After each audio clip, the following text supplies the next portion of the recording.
Heading to Las Vegas to catch the action at Allegiant Stadium? Skip the traffic and the sky-high room rates of the Strip. Book your stay at the South Point Hotel, Casino, and Spa. The South Point is located just 7 miles away from the stadium, and it's a quick trip up the freeway, making it an affordable rideshare or taxi ride. And don't worry about getting here when you land in Vegas. We offer a convenient airport shuttle to get your getaway off to a stress-free start. Shuttles are also available on Raider game days for a small fee.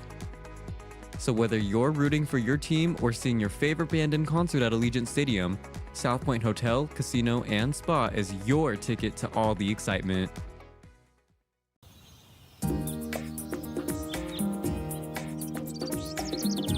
South Point is also proud to provide a variety of relaxing amenities for the guests who want to be pampered. Soak up the sun and let your stress melt away in our lagoon-style paradise swimming pool. A relaxing getaway where you can bask in the desert sun and enjoy seasonal food and bar service poolside. And if you really want to escape, come to Spa Costa del Sur. From couple suites to a co-ed wet area, our spa caters to business and leisure travelers who want to unwind and elevate their senses. A visit to one of our spa's steam, sauna, or whirlpool treatment rooms will leave any guest feeling like they can take on the world.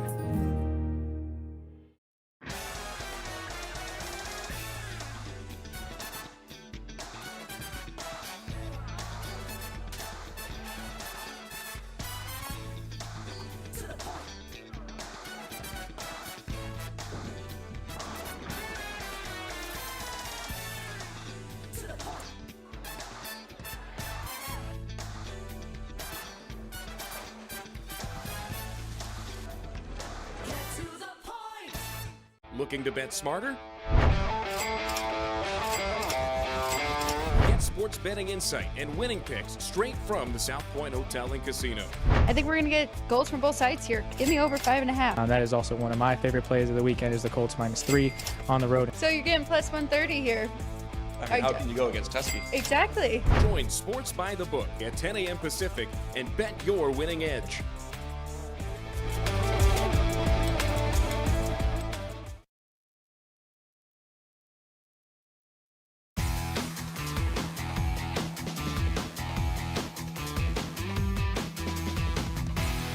Welcome in, everybody, and happy Monday. This is Sports by the Book. We are live from the South Point Hotel and Casino 5 days a week, 10 a.m. sharp, Monday through Thursday. And then Friday, of course, is Football Frenzy, 12 p.m. to 2 p.m. Pacific time. So make sure you guys bookmark those shows now. And please, if you are not a subscriber, please subscribe. It really helps us out. We've got some goals here by the end of the year. So we've got the rest of the month to up our subscribers here. So please also like, share, tell everybody. I'm Alex White alongside Ryan McCormick for the next hour with you. And today is a special Monday because we have our usual Monday guest, but he is joining us early for as long as we need. Sportsbook director here at the South Point, also in the Hall of Fame. Chris Andrews joins us here on this Monday. Yeah, Chris, we have so much to talk about. We have a game tonight to wrap up Week 14 in the NFL. And, I mean, the AFC is just all over the place. We'll get to that. But then, of course, we also have our bracket set for college football. Oh, yeah. Hey, let's address the elephant in the room. You're in your cowboy hat. I'm in my cowboy hat. And I got to say, I look pretty good in the cowboy hat. You look amazing. So Thank you, Chris. So, and Well, it's how was the rodeo weekend? week, by the way. It's a rodeo week here in Las Vegas, and South Point is rodeo central. And well, I'll tell you what, if you could find a parking space in this joint, God bless you. It's tough. This past weekend was the World Series of team roping. How did that go? Everything was good? Yeah. You guys were busy? Yeah. You know what was great, really, with all these FCS games, and we can get to that a little bit later. I think we had 4 teams from the Dakotas, 2 from Montana, I think 4 teams from Texas. So the rodeo crowd was well represented, and they bet all the games. We already got next week's games up, so I just put those up this morning. Really quick, is South Dakota and Montana facing each other this week? I think that's the Friday night game. Where's my schedule? No, I'm sorry. Stephen F. Austin, so a Texas team playing at Montana State. Okay. I was looking for, to win it all, and my numbers aren't that confident in the FCS. But I think Montana State right now has to be a pretty decent favorite after North Dakota State got beat by Illinois State. And we talked about that before we went on the air. Illinois State totally shut them down. Won, I guess, miraculously on the last play of the game. The quarterback for Illinois State had 5 interceptions, and they still wound up winning the game. But they shut down North Dakota State defensively. So, 29-28 was that final. Yeah. So, yeah, that was an upset here. 23.5-point favorite. Yeah. So, big Huge game upset. for that underdog there, Illinois State. We'll have to watch them moving forward. Yeah, great games this weekend. All going to be on TV starting Friday night. Before we get into last night, and Ryan had already told us the trend and the overs that we saw in the NFL. He didn't tell everybody. He told us that because we do have a parlay card that hit here at the South Point. But I just want to ask about tonight's game because we do have the Eagles and the Chargers. Should be a really good game. The big news is Justin Herbert did have to have surgery on his non-throwing hand. What are we seeing? I know you ticked up a little bit in the total, 42. I did see a lot of tickets on the over across.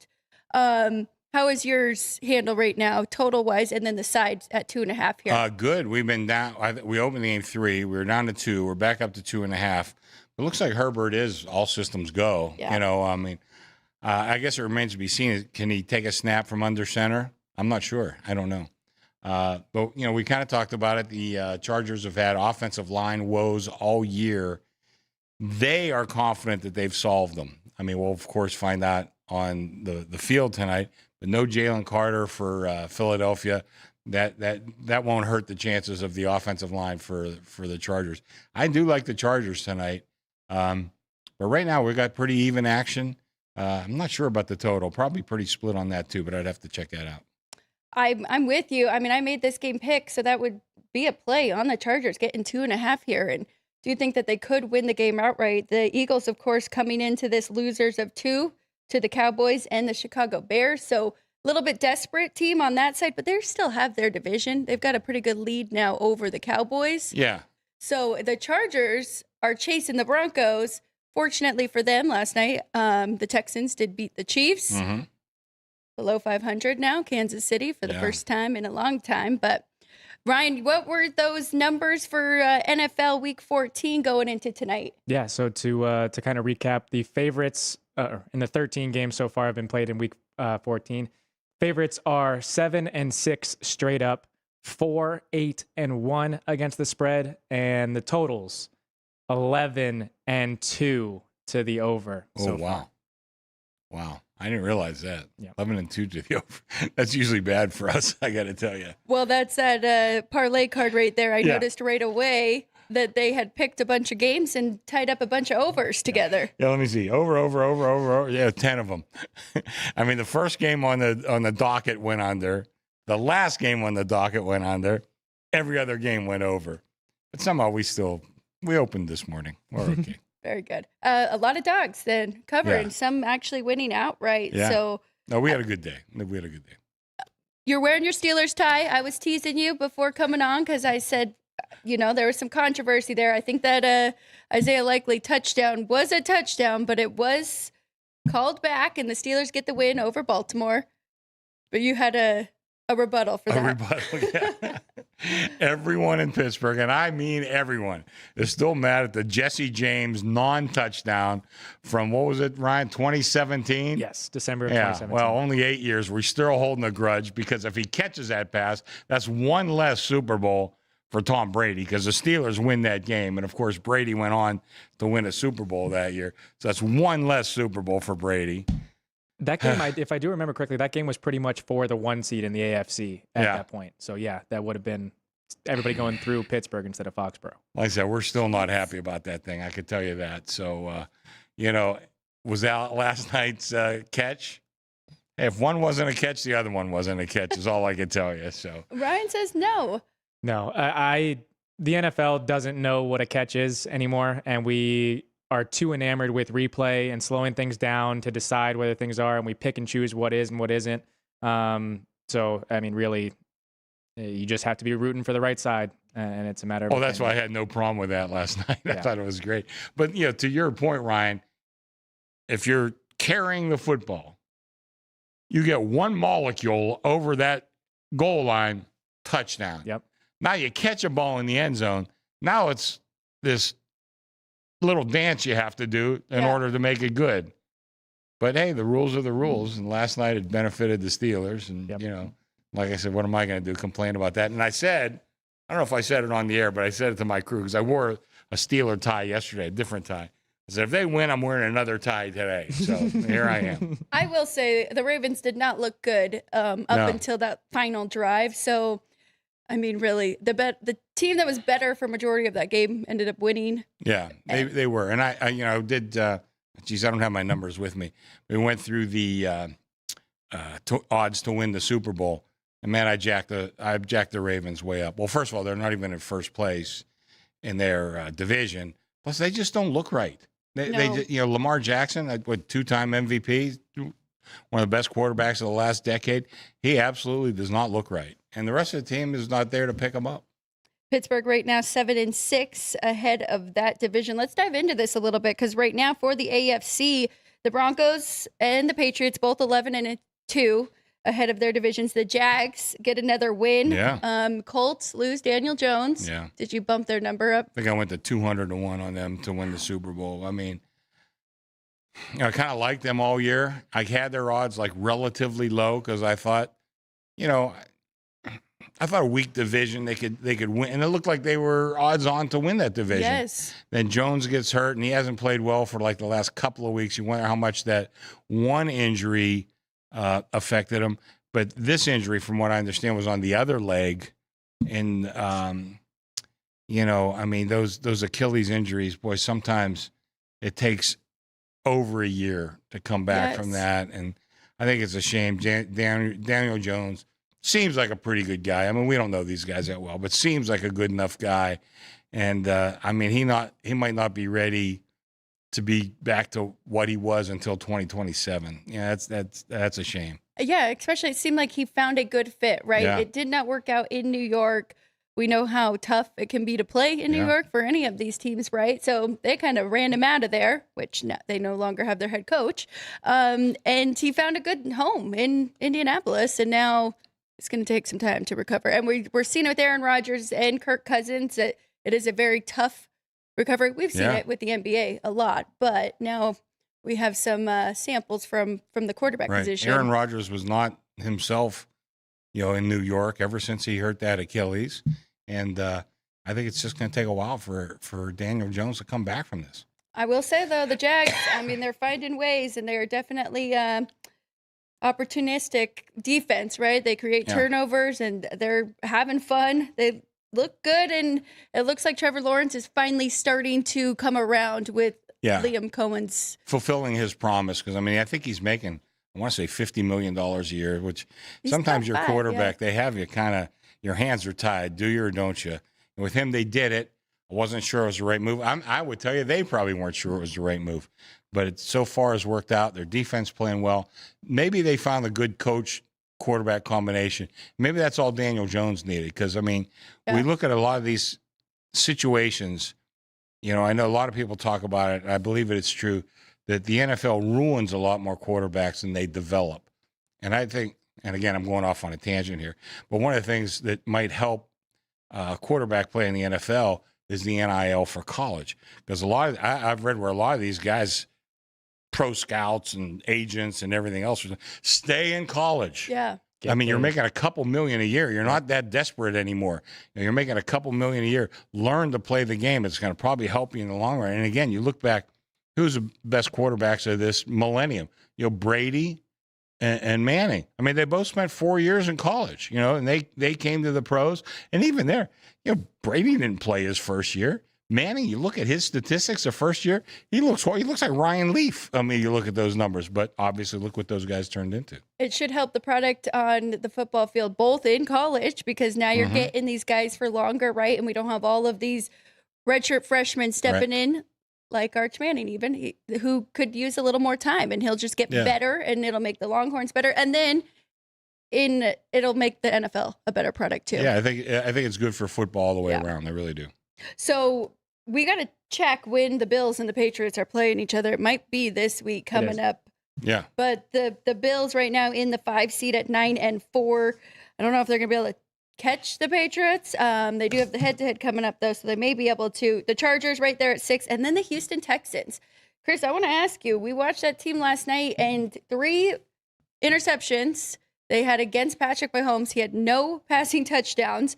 It's the first time for the Chiefs that has happened in, I'd say, a decade. So do you think this Houston Texans team, this defense, can help them get all the way to a Super Bowl? Well, everybody knows, since C.J. Stroud coming out of college, I love this guy.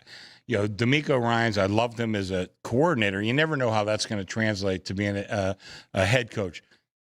A couple years ago, yeah, he was great. Last year, not so great. But again, we look back, I really think that most of those problems were because of the offensive line injuries. And C.J. Stroud took a step back. Oh, did he really? Yeah, on the field product, yes. But how about him and his development? Now, this year, they haven't needed him to be Superman. Yeah. That defense, I think, and, it's unfortunate I lost some of my ratings, but on defense, they're either first or second in a bunch of metrics. Seattle might be right there too. But you don't have to be Superman. Just play the game. A couple touchdowns, probably win you a game like they did last night. Yep. They shut down Patrick Mahomes. But I think that they are legit because I think this AFC is just a total jumble. Right now you got either Denver or New England are going to be the 1 seed. They're both good. I don't think they're both great. And again, go back to Jeff Fogel's article that he wrote, and I mentioned it last week. I think it was Friday's article. How if you judge by schedule and competition, probably Denver and New England aren't that good. They're winning. God bless. You can only play who's on your schedule. But if you're looking for like a power rating and a team evaluation, they're not that great. Whereas Houston, not that they're that great either, but they're not less than these other teams. I think they're very live to go a long, long way. Probably got a much better number on Houston, that's for sure. Not here. Not here? Because I got bet on them. Okay. I took a big bet earlier in the year, and I remember the guy made me a big bet. I have to go look at what it was. I'm like, is he crazy? At the time, they were like, 2-6, I want to say, something like that. I said, boy, I don't know what this guy sees in that. So I gave him a pretty big whack. So I've had to lower him. If you're looking to bet Houston to win the Super Bowl, go somewhere else because I got the worst price in town on them. I can tell you that. Ryan, your thoughts? Well, I was just going to mention with the Patriots and Broncos tied at 11-2, the Broncos win yesterday over the Raiders gives them the tiebreaker. So if they end up tied at the end of the year, the AFC will go through Denver and not Foxborough. So that's a tough place to play. I think the Broncos, they remind me so much of the Houston Texans, right? Very much Both so, yeah. elite defenses, and you worry about them offensively, but they looked good yesterday. Yeah. But again, that goes to their schedule. So we'll see once they have to play up against these tougher teams. It's something I've been looking at lately, and a little bit off the subject, but one of the golden ratio when we're looking at quarterbacks, touchdowns to interceptions. That's like the first criteria we look at. Is that the right one? My thing is, it's important, absolutely. But how many touchdowns, like in a game? Okay, for passing touchdowns, 2 would be a lot. So you're going to go through the season, have 36 touchdowns passing. That's a lot. You're going to maybe have 10 interceptions, something like that. So we're talking about 2.5 plays per game. We know there's a lot of luck with interceptions and with touchdowns. You could throw a 5-yard screen pass and the guy goes 70 yards. It's a touchdown pass. There's a lot. What I think is the more important ratio to look at is yards per attempt. Yep. Because what do we got, 20 to 25 attempts per game? I think that tells you a better story. And again, multiply that over 17 games. That gives you a much better, much more accurate assessment of the quarterback than just touchdowns to interceptions. So again, I've just been looking at that a little bit more closely lately. And I think that that's a better indicator of how good, how sustainable quarterback play is. Because, listen, we looked at Matt Stafford last week, 2 interceptions and a fumble. That's not indicative of how good this guy is. Look at Joe Burrow yesterday, 2 interceptions. You want to know the truth? Joe Burrow played a pretty damn good game, but he had those 2 huge plays. Yes. But again, there's some luck involved there. The one was an absolute tip and volleyball kind of thing. And the other one, he just really misjudged that guy's leaping ability. And, there were bad plays, certainly on Burrow's part. But I think a more substantial look at him would be yards per attempt. And I don't have it at my fingertips right now. But I think that's, and again, for every quarterback, I think that's a much more important statistic than just touchdowns and interceptions. Well, right now, leading the league is Sam Darnold for the Seattle Seahawks at 8.9, and then Drake May right behind him at 8.8. So Josh Allen, Jared Goff right there. I'm taking out Jameis Winston because he has not played as many games. There's 2 games for him. But, yeah, I mean, I think that just shows, right, how efficient. That's kind of going with your efficient numbers, I'm sure. Right. It's more sustainable, I think, where, like I said, touchdowns to interceptions. You could have a good year, bad year. I'm not sure that paints the most accurate picture. It's something, not to ignore it, but not the most accurate. We'll get to college, of course, and we got to talk about all of the conference champions. But I would be curious to see Fernando Mendoza's compared to other quarterbacks in the Big Ten, because I'm even watching that Big Ten title game. I mean, it was really just a few explosive big plays, right? And that's kind of how they beat Oregon as well. So, that was a low-scoring game, but the intensity. Sometimes the intensity in those low-scoring games are just bigger than a 45-42 game. It really is. So, that was a terrific game. Low-scoring, but intense the whole way. Oh, I know. I'm mad at myself. I like the under too, and I stayed away just because where they were playing. I thought there was the opportunity to get some points, but no, that was a defensive battle there. But let's go to the NFC quickly before we do move over to college, because I do want to get your thoughts and see if you think the committee got it correct. But here we are with the NFC. We've got the Rams, Packers, Eagles, and Bucks right now. The Bucks fall to the Saints yesterday. Yeah. That was a pretty bad loss for them to try and hold this spot. Seattle Seahawks, double-digit wins already, 10-3, but right now they're behind the Rams, so they will be the first wild card. The Niners, so 3 from that division, which Jeff Vogel talked about that division early on. Covering numbers, good teams to bet on. And then Chicago Bears right now will be the last wild card spot. So any that you think could sneak in there between the Vikings, Cowboys, Panthers, and Lions? Well, the Lions, I think, obviously, but they have a huge game this week, and they're we opened them +5 against the Rams. First bet came in on the Rams. We're up to 5.5. Wow. I don't know. I mean, I did make the number. Just let me double check. I made the number 4.5. Utmost respect to the Rams. But, the Lions are a little more desperate. Does that mean anything or not? I don't know. But I do like, listen, there's a lot I like about Dan Campbell. A lot of things I don't like about him. But I think, can he get a team inspired to go out and play a great effort? I think, yeah, absolutely he could do that. And I don't see a lot of complacency in this Rams team. I mean, they have Seattle right on their tail, as great as they've been all year. By the way, that's my 2 top teams power rating wise. Me too. So they're not complacent. But I think Detroit's going to show up, and if they win this game, which will be hard, then I think again they're right in the thick of the playoff race. They're going to need some help along the way though too. But let me say, if you're looking for an outside shot, I have to take a look at these Niners. Yep. I mean, I think, listen, with Brock Purdy playing, I think they're a better team. They've been unfortunate the last couple of years with some injuries. Love that whole organization from John Lynch, that, down to like the 53rd man on the roster. I mean, I just think that's a solid team. And, listen, we're talking NFL football, just a break here or there. You can win a game, and I think they're going to have a chance. We talked about it last year, and Shanahan has a crazy trend where they either miss the playoffs completely or they make it all the way to the NFC Championship game. So if that can keep going and they find their way into the dance, you got a good ticket there. They got a shot. Ryan has some thoughts on the NFC. So it's really on the NFC West, and Drew Dog's got the upcoming 3-game schedule up for us. But if you look at the Niners' next 2 games, they get to host the Titans, and then they go to Indianapolis without their starting quarterback. So you get 2 gifts on the schedule before you have to face the Bears and the Seahawks, which will be warm-up playoff games for them. But you also see the Seahawks have the Colts, Then they have the Rams. Then they have the Panthers, which those 2 last games are going to be playoff games.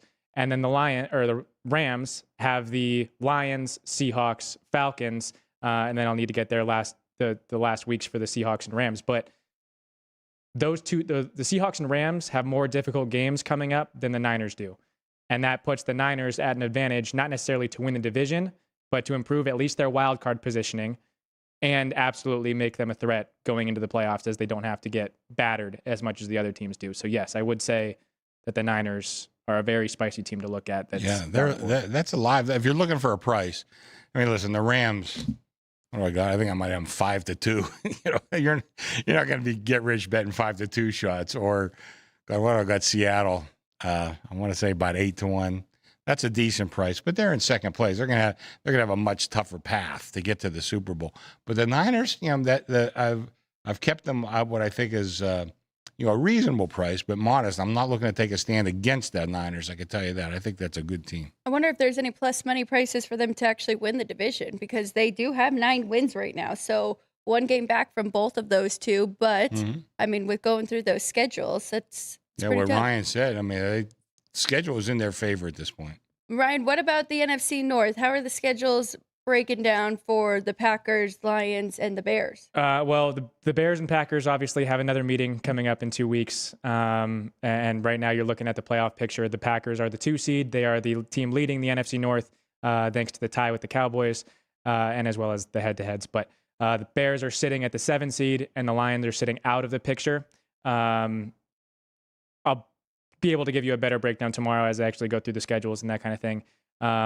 But we got inflated last week with the Bears sitting at the number 1 seed and the media making the most of that.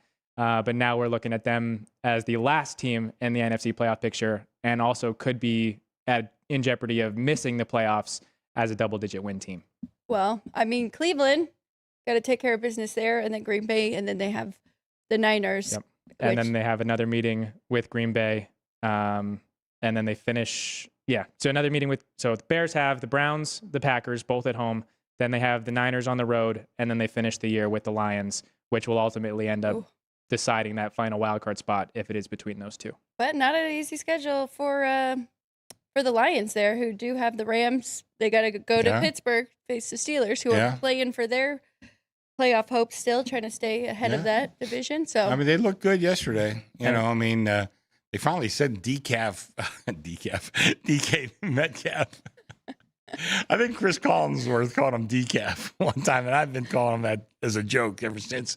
Just slipped out. But anyway, they sent him long one time.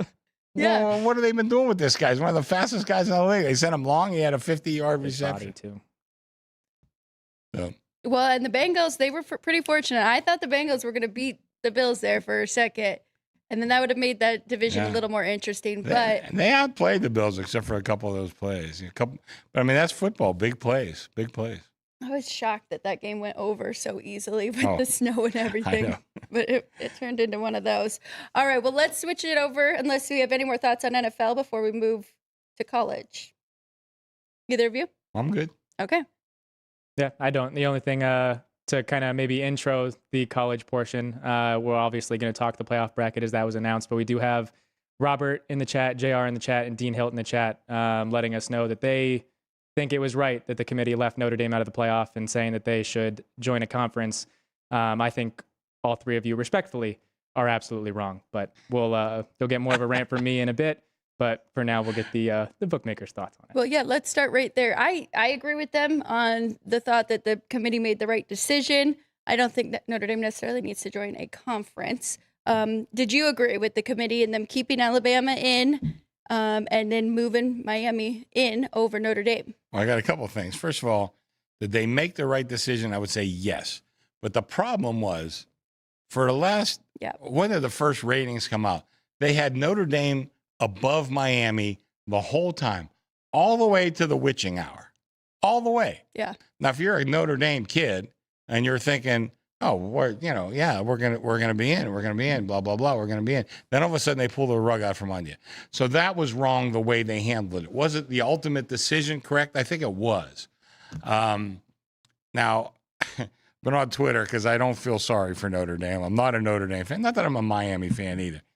But Notre Dame has had the best of it since the days of Newt Rockne, and one guy pointed there was 2 times. I said, yeah, twice in the last 70 years they got robbed out of a national championship when they beat Florida State, and Florida State was awarded the national championship.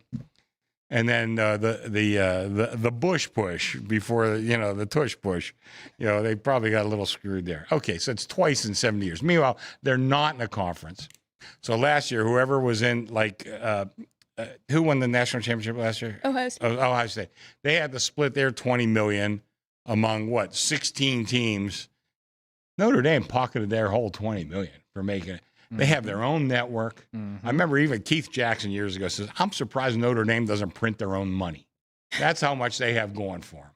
So, do I feel sorry for them? No, I do not. Should they join a conference?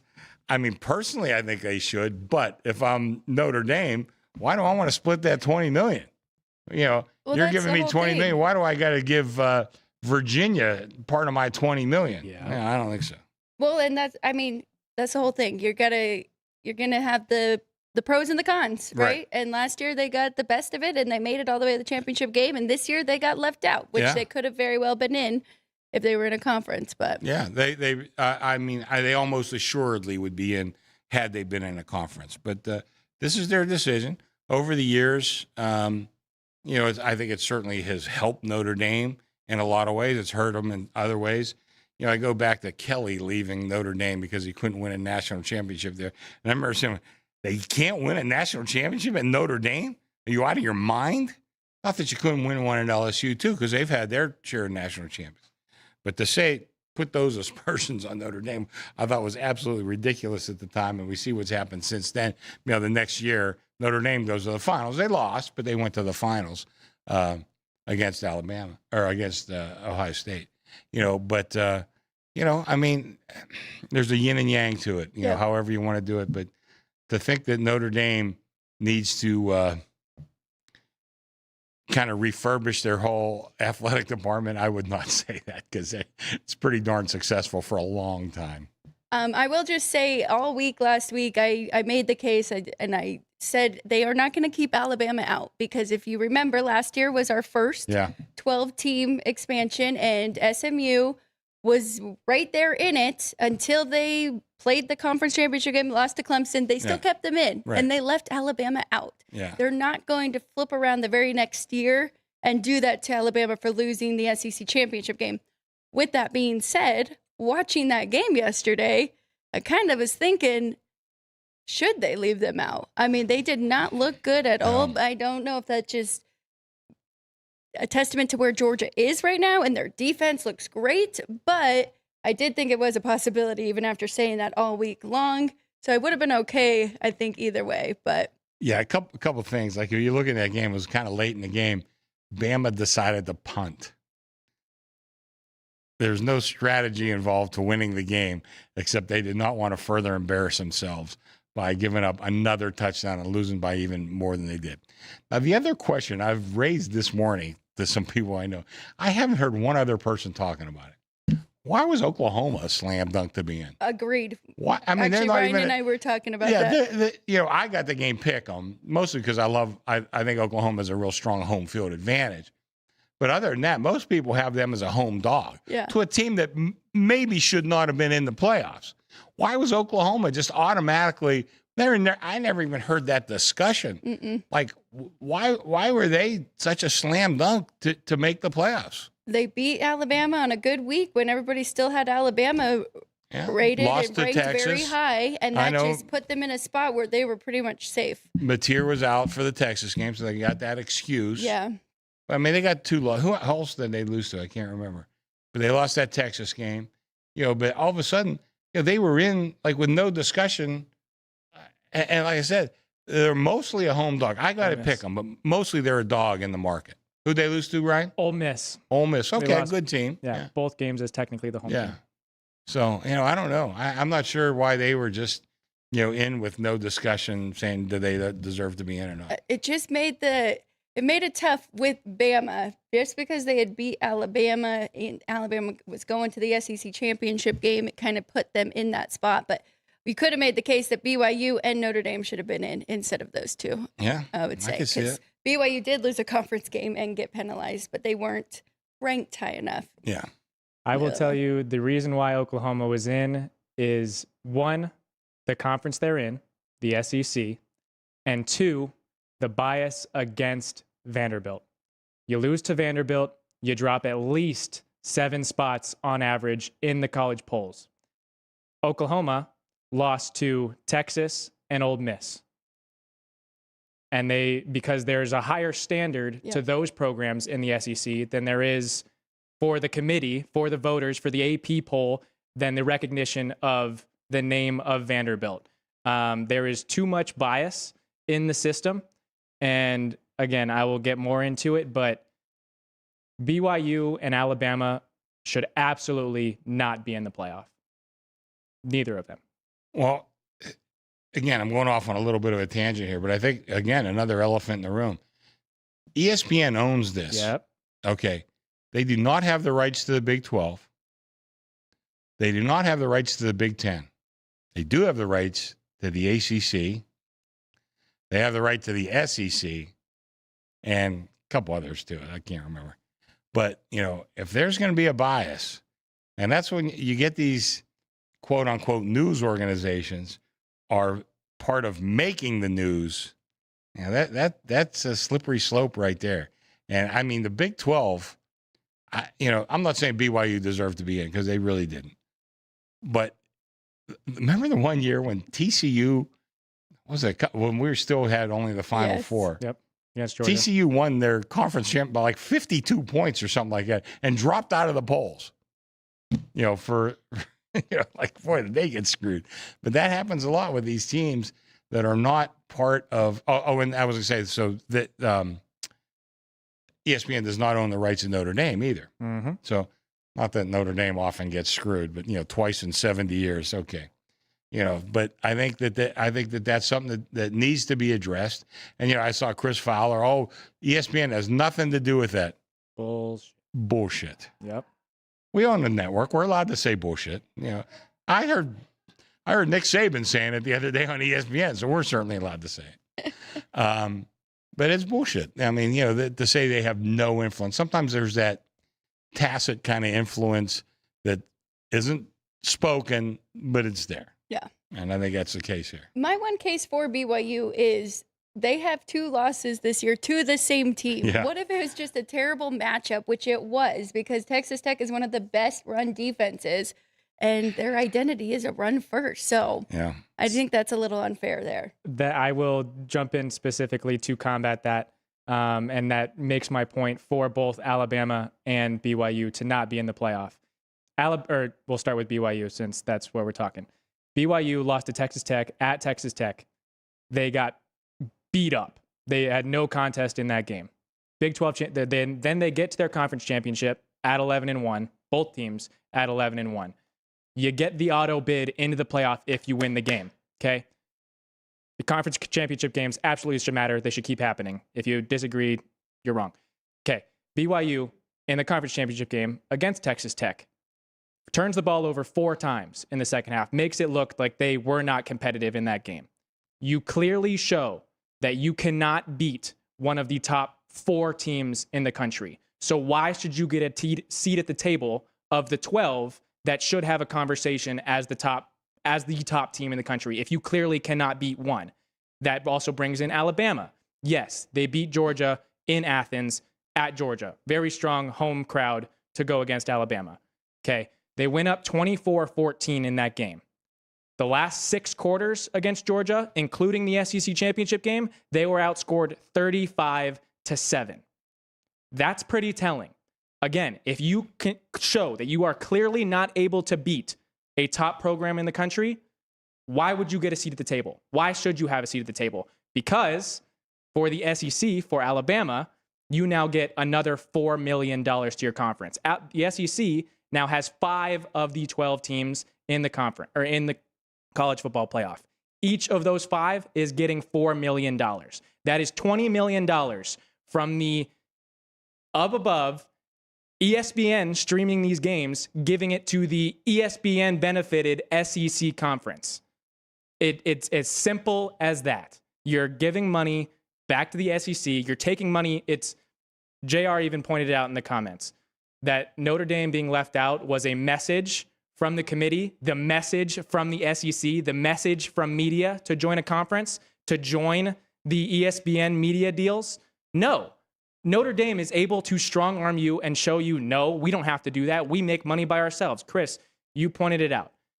If Notre Dame joins a conference, they have to share their revenue with other schools. They already are in the ACC for all of their other athletic programs because athletic programs in college revenue share.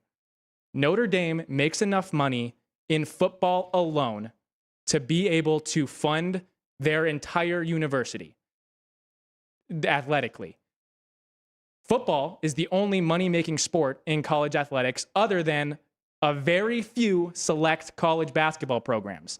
Every other college athletic is a deficit to their university.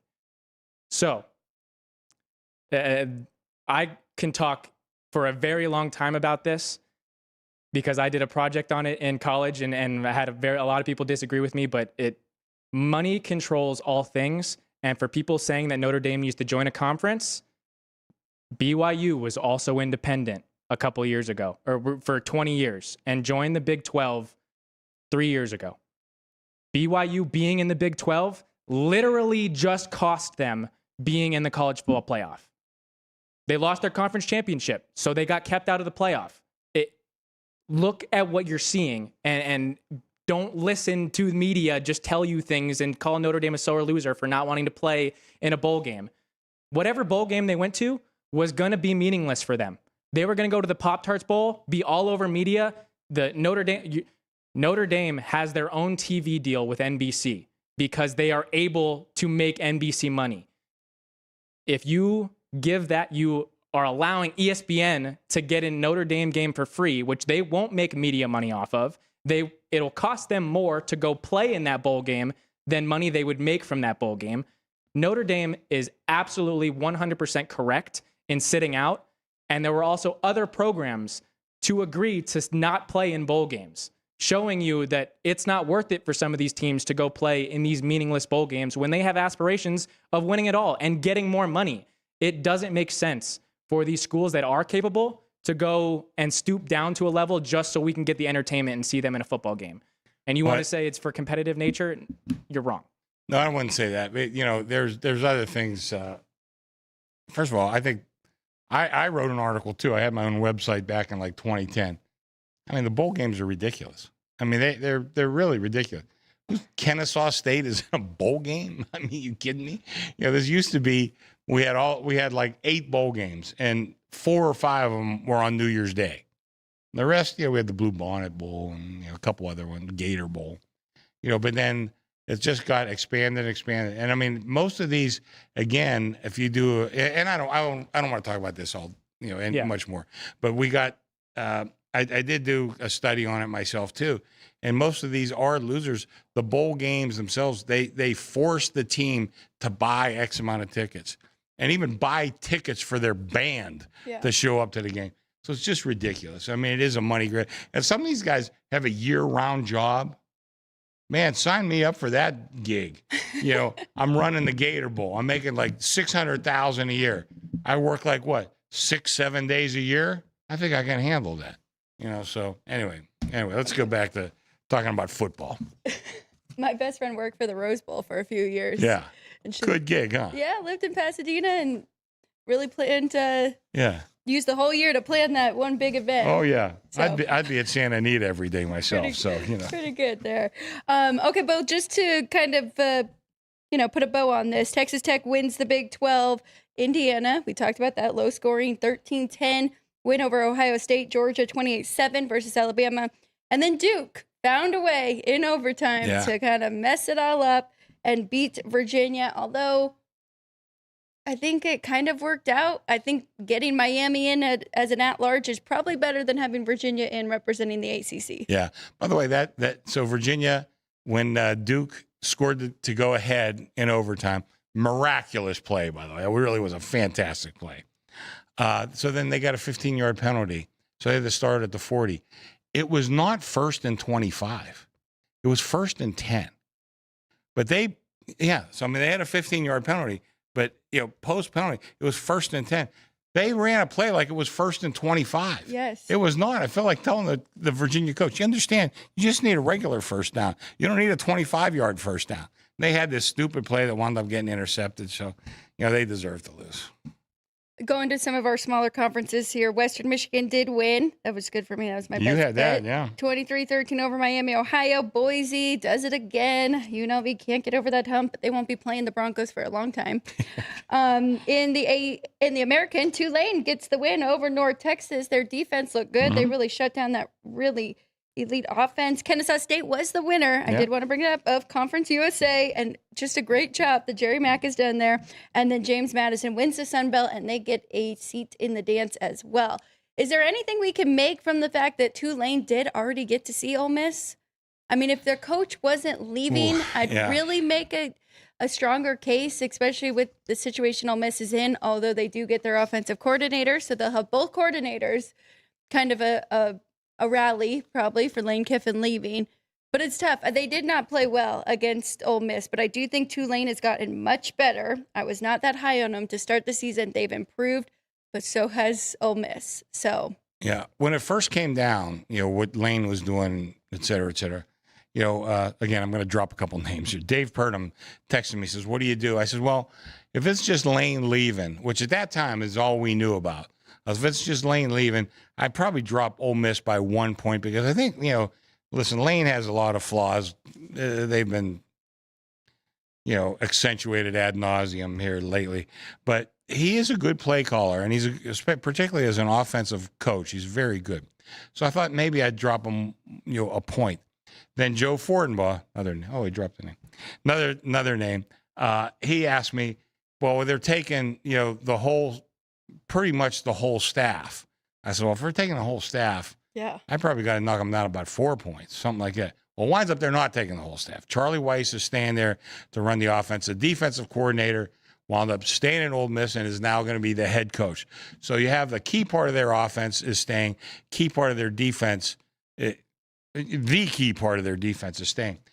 I think the fact of what Lane did to them, and now they have that home field, that game at home, I don't drop them at all. I think that this is going to be a rabid Mississippi crowd. So I wound up not dropping them at all in my power ratings. I think they're going to be hard to be dealt with. Now, are you close to this number here, 16.5? Or are you even higher? I think I made it 16. Okay.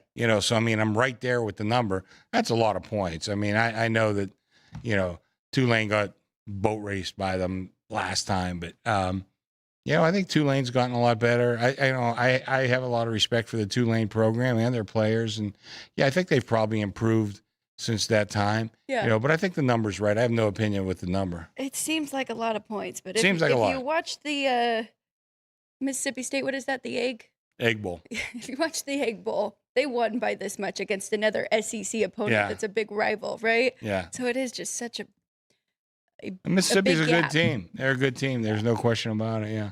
And 16 is also a lot of points. The other one, Oregon, hosting JMU, and they struggled against Troy. We said we were trying to. We like Troy. We like Troy. Yeah. We Troy. made that game. I made it 16. No, I'm sorry. I think I made it 18. But we like the dog getting it was like 23. Yeah. Yeah. So I think I was maybe closer to 20 there, but they lost by 17, so they got the dough. To get back to the Tulane game, they shut down one of the best offenses in the country. Yes. Held North Texas, who's just been, whatever their numbers are, probably about 35, 40 points a game. It held them to 21 points. So, I mean, that's a team that's, played some pretty decent defense. Madison, I think I made it 21. Oregon, boy, if they get rolling, and they did lose to Indiana at home, but they never kind of got their feet under them. And credit to Indiana. But I look back right now, and I mentioned Montana State is going to be the favorite in the FCS.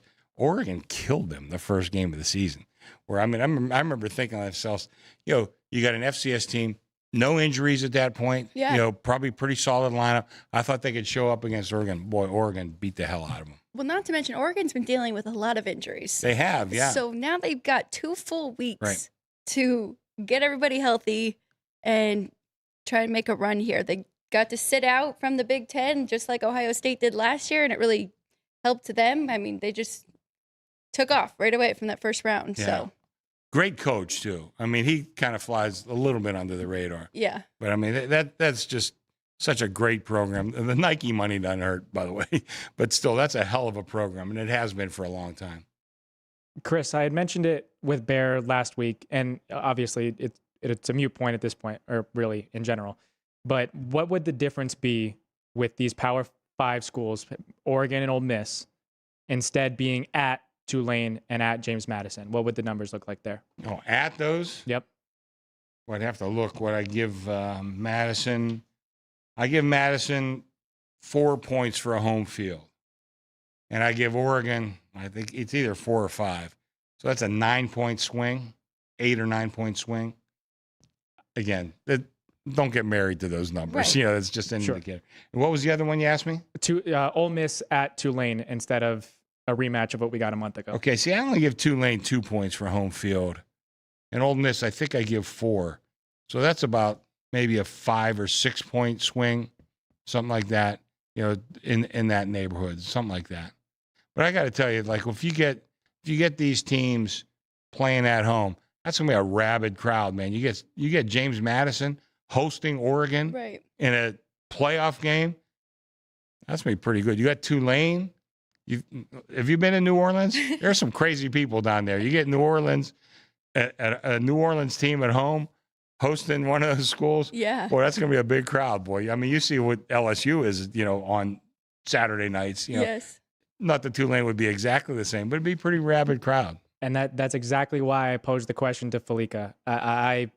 If you win your conference championship, you should be able to host a playoff game. And we're including the G5 already, and making them go on the road is pretty much an impossible task. So why not give that team a chance to host a playoff game and make the big dog Power 5 that was left out of their out of their own conference championship game, make them go on the road and prove that they're the big dog against the small school. Okay, so for your next project, you did that Notre Dame project, do this one, and I'll sign it for you because I would love to see that. I think that'd be fantastic. Listen, if I can get a 10-point game rather than a 20-point game, yeah, I'd rather see that. Yeah. You know. So I do want to point out, you brought up Chris Felica. If anybody followed him, he gave out to take Miami to make the playoffs, which is a pretty juicy number as of last week. And then you could also take Notre Dame which was still a plus number. And he said, if you want to hedge a little bit, just take BYU on the money line, which made a lot of sense. And Felica's also very biased. He's a Miami guy. I love Chris, but he is biased. it was after the selection show, though, and I agreed with him. Once they moved Alabama up, and they were setting themselves up for what was going to happen next. And then we just all knew Notre Dame and Miami were going to be right next to each other. And then they were going to be able to use the head-to-head, right? Yeah. So that's what happened. So it was a pretty good number there. All right. Well, we do have our game set for the first week. We do have to wait till December 19th. But we have a fun game this weekend. We've got Army-Navy Oh, yeah. coming up. And you're kind of moving. I saw Navy opened as a pretty big favorite, 5.5. We opened 5. We're Okay. up to 5.5. There's a lot of 6 in the market. But, man, these games are always tight. You know, my numbers came to 5. It's what it opened. Yeah. You know, if they bet me, I'll move it. I mean, what can I tell you? So, anyway, we got the FCS this weekend, too, all And on then ESPN. FCS, yes. By the way, you know, just another little tidbit to a guy who's been a friend of this show. I think he's been a friend of this show. Oh, I don't have my notes with me. Bill Conley, who does his SP Plus. It's not a pure way of making a point spread, but it's pretty close. And if you see the numbers I put out, and I got one other set of numbers, but we put out our numbers.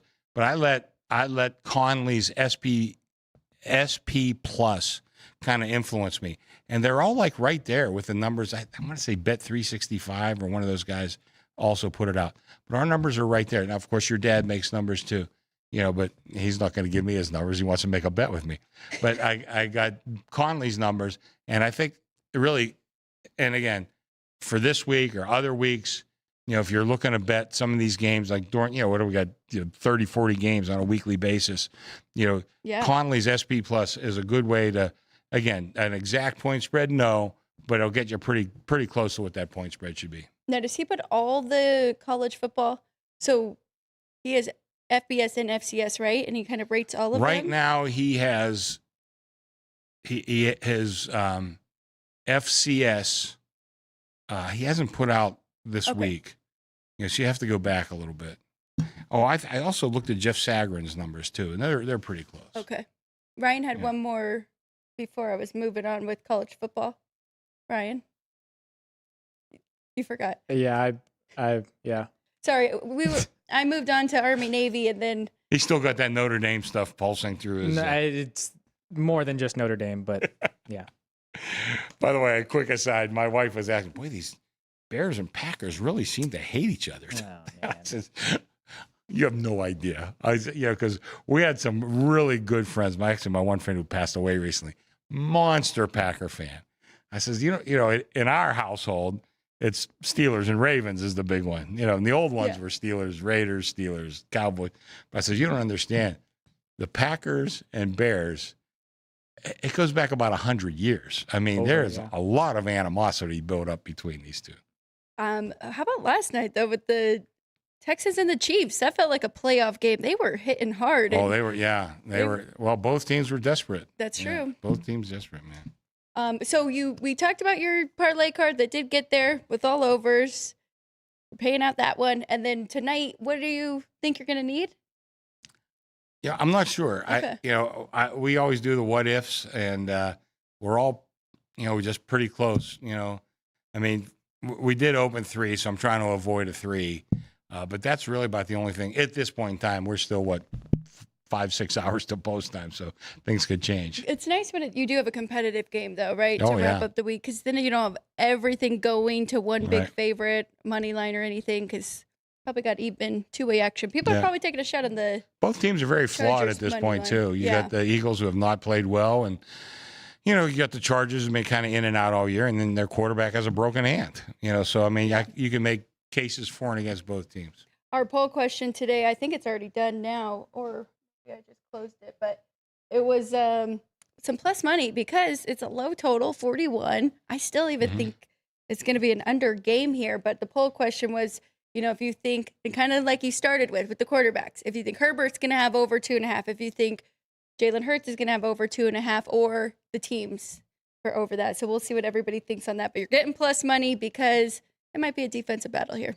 I think there's a good chance, yeah. Yeah. Because like I said, both quarterbacks right now certainly do not look on top of their game. Both defenses have been pretty good all year. So, yeah. I'm not a totals guy myself, but I can see where the under would be a pretty good play. 11-2 so far overs in the NFL. You're going against that, too. So yeah, I know. I do like that more. All right, Chris, thank you for spending the hour with us. We just have to go over hockey, but we'll let you get back to work. So we'll take a quick break. Unless you want Ryan to read you the trivia before you get out of here. Sure, why not? We'll try the trivia, and then we'll take a quick break, come back, go through hockey, and then give our definite final plays for the night. All right, today's ticker trivia presented by City Light Shine, available at Total Wine, Lee's Discount Liquor, and here at the South Point Hotel and Casino in Las Vegas, Nevada. On this date in sports history, December 8th, 1987. It's a hockey question for you, by the way. In a 5-2 victory over the Boston Bruins, the Philadelphia Flyers' Ron Hextall became the first NHL goalie to score a goal by a direct shot on goal in a game. To date, how many NHL goalies have been able to score a goal in the game? I won't give you the answer just yet. We'll. Okay. I remember that Hextall goal. I remember that. Do you have a guess on how many? I think it's been done once or twice since then. A lot more. A lot more? A lot more. Oh, shit. Yeah, I'm always way under. Just double digits, right? Yeah. In the teens? Double digits. Yeah. Well, I'm just guessing then 10. I don't know. I'm probably way off. Well, don't listen to me, anybody out in the poll there. We'll give you the answer off air, Chris. We'll go to break, but we'll give the answer to our viewers after the break. Okay. Yeah, jump in if you haven't yet, and let us know what you think there for our ticker trivia. But thank you for Chris Andrews, everybody, Sportsbook Director here at the South Point. Come say hello. Come stop by. It's a fun atmosphere right now. It's great. It's busy. Still $1.50 hot dogs and free parking. So come see us at the South Point. We'll be right back for our best bets of the night on this Monday here on Sports by the Book. Are you ready to lock in your bets and cash in on the games this weekend? Get weekly football winners from Alex White, Chris Andrews, and Vinny Malulo. I did take the dog 3.5. I'm going to stay with the culture. That's definitely going to be one of my plays. If the Bears have turned the corner, they have to take care of business in this game. Yes. Tune in for behind-the-book perspectives you won't find anywhere else. If you're looking to bet the under, you're going to get a better number. The wise guys are certainly not going to play the favorites. I know if it hits 7, don't blink. Maybe that's what bettors are waiting for. Every NFL matchup, every college game that matters, the spreads, the stats, and the smart money plays. Is there a way to bet against both teams? Get your winning edge with Football Frenzy, streaming on YouTube every Friday at noon Pacific.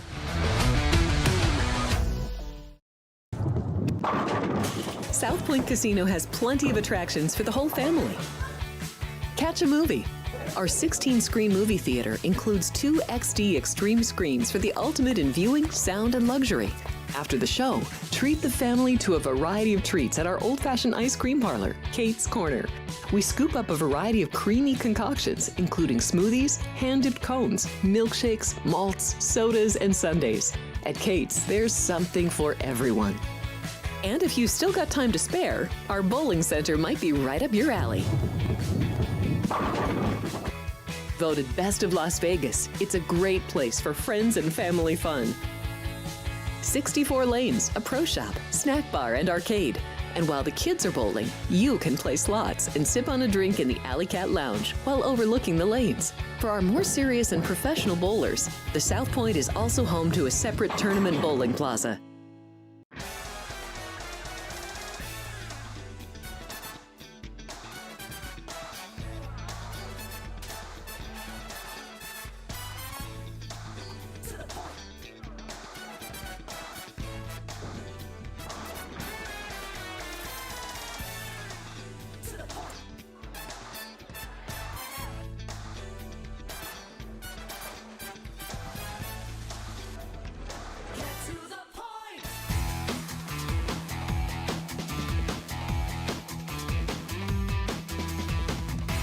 Welcome back, everybody. Thanks so much for joining us on this Monday, Sports by the Book, live from the South Point Hotel and Casino. Remember that ticker trivia is live. Ryan just read it, so jump in. Let us know. We gave you some hints, double digits there, but kind of in the teens, so we'll see who can get that first. I love when we get some goalie goals, though. It's always a ton of fun.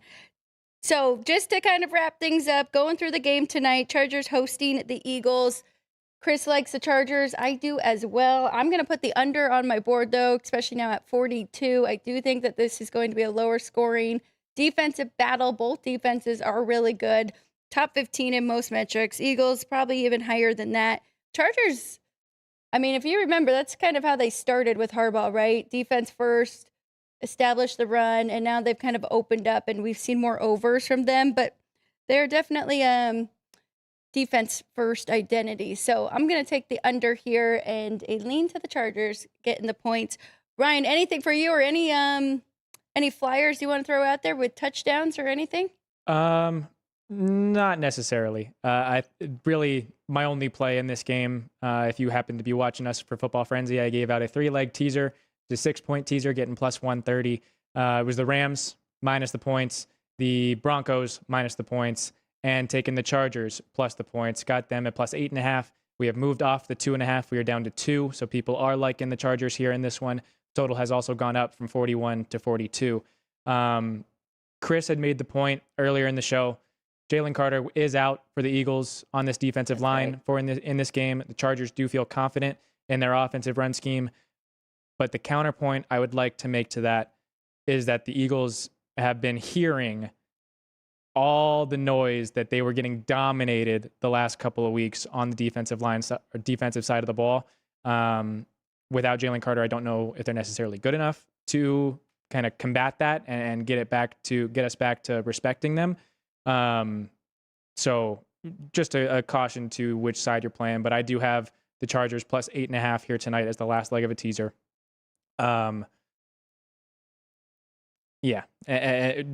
The other thing that I wanted to make a point of for the Eagles, this locker room feels like it's very much players against coaches. For the people that are not chronically online, such as myself, the Eagles' offensive line decided that they wanted to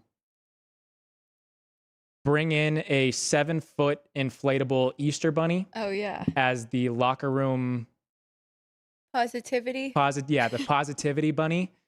For the people that also don't know, their offensive coordinator had his house egged last week.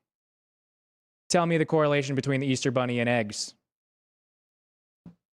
Exactly. So this locker room is not healthy at the moment, mentally or physically, the Eagles. So things might get pretty ugly here for the organization coming up. It'll be interesting, right? Because of course AJ Brown has not been happy for quite some time, and now they are really force feeding him, and his numbers have gone up the last 4 weeks. But Saquon, they have not been able to get him going all year long, and that is how they got to a Super Bowl and ultimately won a Super Bowl. So, yeah, you can tell that that side is definitely a mess. And we've seen it with Sirianni's teams before, so it's not like a huge shock or hard for us to believe, right? Yeah. So we'll see what happens here. If you're just going off of that and coaching, I mean, Jim Harbaugh's got his team, I think. So I would go with the Chargers there at home. All right, I got 2 hockey plays I'm going to give out on my board when we get there, one over and one under. But other than that, I mean, Tampa Bay is pretty banged up right now. They're at Toronto, 2 backup goalies for both of those teams. I would lean to the over here at 6, but I'm probably not going to play that one. Too much uncertainty. Sabres are at the Flames. It's pretty much a pick 'em.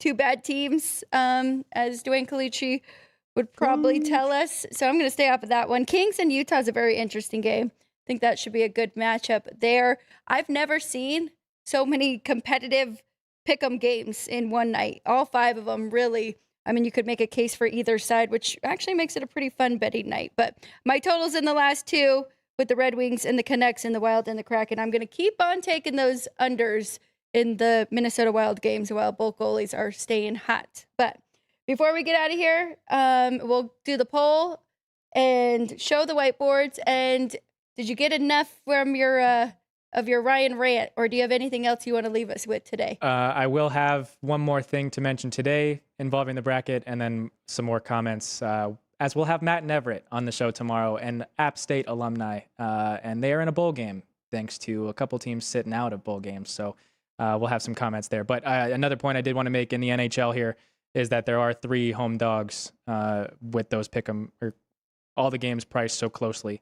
Yes. Now we've been able to spot dogs pretty nicely on the show, but 3 home dogs: Maple Leafs plus 105 here at the South Point, Canucks plus 105 here at the South Point, and plus 110 for the Kraken at home against the Wild here at the South Point. So I do think there is obviously some money to be made all over the board here today in all sports. But we'll go to ticker trivia. Well, actually, first, our poll question for today's NFL Monday Night Football game between the Philadelphia Eagles and the Los Angeles Chargers. We wanted your thoughts on we want touchdowns. What's your Monday over play to close out Week 14 of the NFL? Eagles total touchdowns over 2.5, getting plus 115 here at the South Point. Justin Herbert touchdown pass. Well, Chargers total touchdowns over 2.5 as well, getting plus 160 there. Then to the quarterbacks, over touchdown passes. Justin Herbert at 1.5, getting plus 145, and Jalen Hurts over 1.5, getting plus 175. And our viewers had votes for every single one of them, so a different variety of plays there. But the majority of our viewers are going with the Eagles to be able to score at least 3 touchdowns tonight. It sounds like they like them minus the points as well, or maybe just the over there. But so yeah, getting plus 115. Eagles total touchdowns over 2.5 for our poll question. Well, maybe it's kind of split up if you do like the Eagles looking at team totals and kind of avoiding laying the points in general, if they think they're going to be able to find the end zone a couple times. Yeah, get that offense right a little bit. And then now we'll go to our ticker trivia presented by City Light Shine. Again, available at Total Wine here in Las Vegas, Lee's Discount Liquor, and as well as the Huron property, South Point Hotel and Casino here in Las Vegas. On this date in sports history, December 8th, 1987, in a 5-2 victory over the Boston Bruins, Philadelphia Flyers goalie Ron Hextall became the first goalie to score a goal by a direct shot on net in a game. How many NHL goalies have scored a goal in a game? And we did have a correct answer from Dean Hilt as well as Vicarious Vegas. To date, a total of 17 different goalies have scored a total of 20 total goals in NHL history. 12 of these 20 were made via direct shot on net by the goalie, and the other 8 were own goals by the opposing team, last touched by the goalie beforehand. So the That's first NHL goalie to be credited with a goal, which was his own first NHL goalie to be credited with a goal, which was on an own goal by another team, was Billy Smith back in '79 with the New York Islanders. Great question, as always. I was seeing the 17, so 17 different goalies, but 20 total Yes. is the correct number. Okay, very good. All right, and just to let everybody know, tomorrow there's a bunch of college basketball games. There's very few tonight, but a lot of big ones tomorrow. Villanova, Michigan, Clemson, BYU, Illinois, Ohio State, Florida, and UConn. Looking forward to a bunch of those. So we will hit on those tomorrow. Now that we're kind of shifting from college football to college basketball, we'll get into that more weekly. Okay, is it whiteboard time? Okay, whiteboard time. Here we go. I've got 3 on the board tonight. I am going with the full game under that 42. I know it feels low. I had it yesterday with the Chiefs and the Texans as well. And while I don't think these defenses are quite as good, definitely the struggles on the offensive side. So under 42, I made it, I think 39. So I got a 3-point difference in this one. I'm going Red Wings and Canucks over that 6.5. Vancouver went on a crazy over trend, and then they kind of figured it out. We've had a few unders, but with this matchup against Detroit, I think we can get some goals here. So over 6.5. And then I'm going under in the Wild and the Kraken. So give me some defense in that one. But the Wild have been playing much better. I do think that that's a pretty good price for them at home. I don't like it. I'm not betting it. I think it is the correct price. I think the Kraken could have a shot here, but I think it's going to be a low-scoring game there between those two. So that is it for me today. We'll send it over to Ryan if he has any other ones. Of course, remember, he has the teaser leg. Yeah. And you could also do the same game teaser if you missed out on that one. But final thoughts and rant from our guy Ryan McCormick over there. Yeah, if you want to follow me today, the only play that I'll have active is the Chargers plus the 8.5 as the final leg of the teaser from Football Frenzy. If you want to follow it, you can either go ahead to next week as well and include that game tonight, or you can do the same game as Alex had just mentioned, going with her teasing it up to go under, as well as the Chargers, but now only getting the 8. Drew Dog, can you please pull up the college football playoff bracket? Those were our plays today. If you don't want to sit through these final thoughts from me, that's pretty much it for us today. But if you would like to hear my thoughts on how the bracket should have looked, let's get it started. I absolutely think Indiana should be the number 1 team in the country. Chris Andrews had tweeted during the Big Ten championship game that you could not put the loser of that game, Ohio State or Indiana, beneath Georgia and Texas A&M in the college football rankings. I believe they should have. I believe that the loser should be the 4 seed.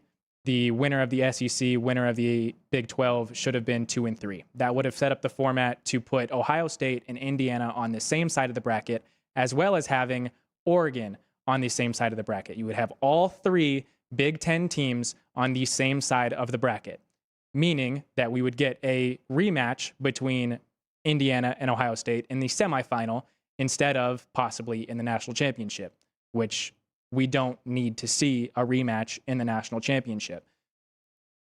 Also, Notre Dame and Miami should have been in. It should have never been a conversation about one of those 2 teams getting in. It should have been a conversation about how many SEC teams are we leaving out.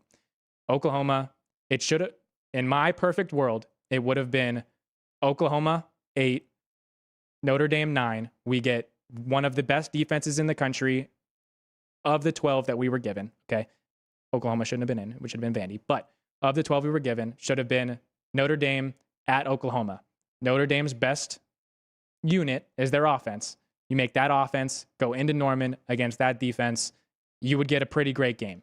You would also then allow that matchup. If Notre Dame got through it, you would have Notre Dame versus Indiana. That would do numbers in a media market.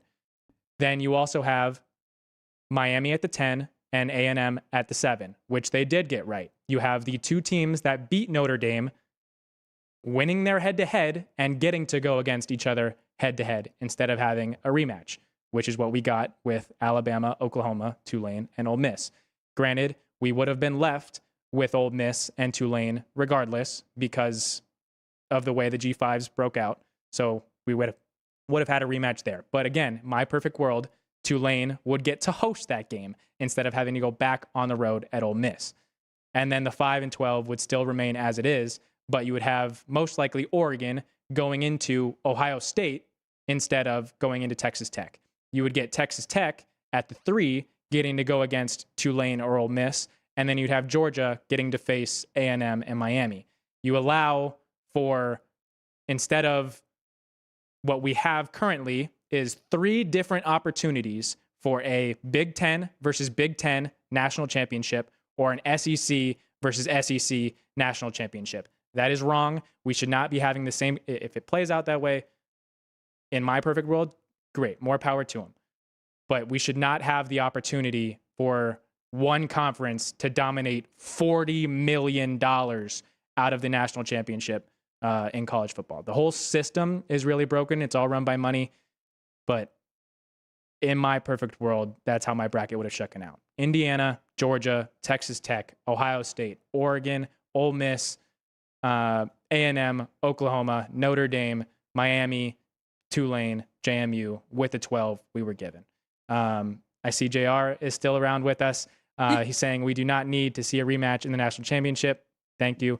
But I have a feeling that both Big Tens don't make it.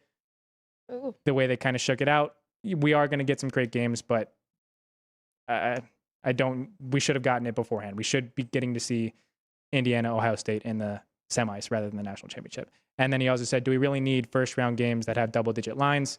Again, my point of why, if we are getting, this is a rare instance in which we're getting 2 G5 schools in the college football playoff. The ACC shouldn't be as down as they were previously. But even still, allow that group of 5 team to host the game. Allow those students to be able to be a home crowd for their team. Allow the small schools to get the money that they need for their programs instead of continuously feeding the big dogs in the SEC, in the Big Ten, and what have you. So those are my, I guess, not necessarily full thoughts on the matter, but as much as I will divulge today, not take up too much of your time, I do hope everybody has a great day and enjoys the college football playoff, even though I will probably refuse to give ESPN my media account. It is funny because with what you were saying, taking a chance of not having an SEC school in there, right? By kind of setting themselves up that if Ohio State can make it and then it's between Oregon and Indiana, that's pretty wild. So I don't hate that at all. I would like to see the 3 powers of the Big Ten be on one side and kind of narrow down and represent and then see what happens on the other side. And I had this conversation with Spencer McLaughlin, who we've had on the show previously, and he disagrees, and we've agreed to disagree. We have different philosophies on how the thing should have played out, and you can't. And he has said that you can't rank things in order to create matchups, right? And you can't. My theory is based on hypotheticals. The entire ranking system is hypothetical. I mean, if you're going to use record and you have an 11-1 conference championship team and you can't punish them for losing their conference championship, then why is North Texas, why is Tulane, why is JMU not the 5, 6, 7 team in the country? Yeah. The ranking system is hypothetical. We put teams above other teams because we know that they're better. So, I mean, the system isn't meant to work. It's meant for specific teams, getting broader, but specific things to profit. I will say, I do enjoy the expansion. I'm glad we're here at 12 and not at 4. I think they'll get it right. It's going to take some tweaking, hopefully, and hopefully it doesn't just become more of SEC and Big Ten just having their own. Notre Dame does not need to join a conference. If other teams were able to leave their conference and fund their university, fund their athletic departments, they would in a heartbeat. Yes, I agree. Most definitely do. Okay, that's it for us for today. Thanks for being with us, everybody. An hour and 15 here, Sports by the Book. We'll be back again tomorrow. Same time, 10 a.m. is the start time. Matt Neverett joins us. Excited to talk to him. We'll talk to him about kind of mixed emotions for him, I guess. Football loses, and then he goes and basketball beats Stanford. So a lot is happening with UNLV. We'll catch up with Matt tomorrow and get his thoughts on this. We'll break down those big college basketball games and look forward to the week 15 in the NFL. So thanks, everybody. Thank you to the crew. Thank you to Chris Andrews again for being with us for the full hour. For Ryan McCormick, I'm Alex White. Please like, share, subscribe. You've been watching Sports by the Book. We'll be back again tomorrow here, 10 a.m.